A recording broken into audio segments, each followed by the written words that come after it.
Hi guys, welcome to my kitchen. Today I'm making pressure cooker beef and potato stew.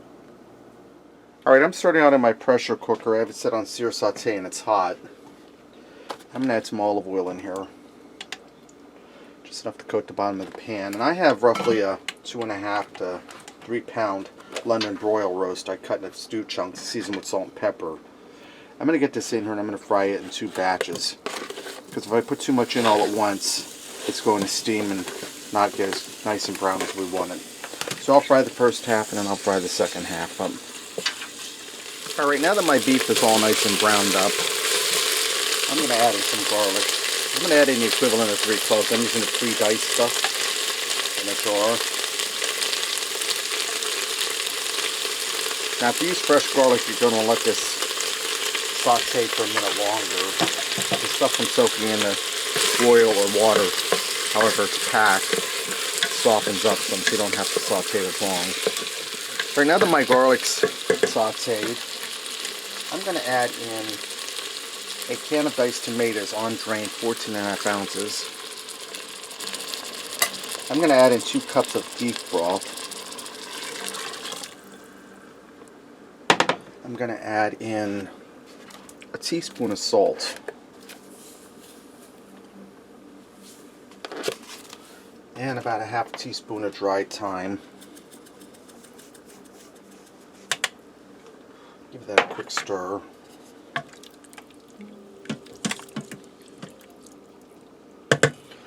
Alright, now I have 4 russet potatoes I peeled and cut up into big chunks. They're going in.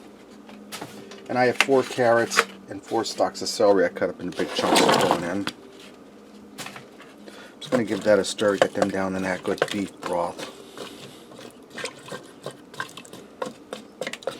Now this will produce a little more liquid as it cooks. And these will sink down into the broth. And I'm going to grab my lid.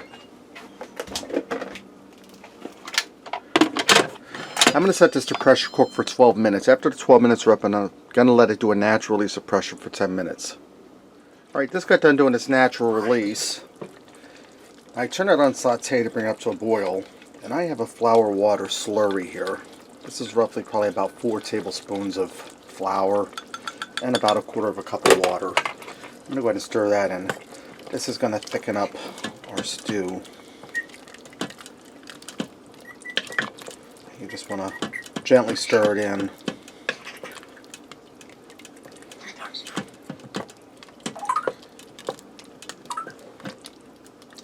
Alright. I'm going to allow this to simmer for a few minutes to thicken up and cook the flour taste out of the flour water slurry.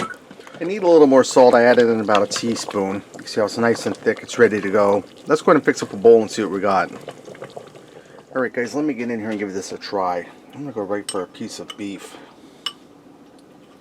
Now this should be fall apart tender. Pressure cooker always does an amazing job on meat.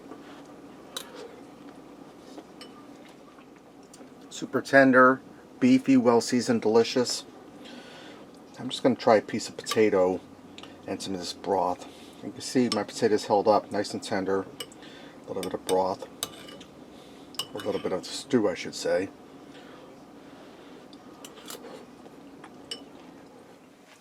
Guys, that's really delicious. The vegetables soaked in all that good flavor, that seasoning. The stew itself has a nice tomato, beefy flavor.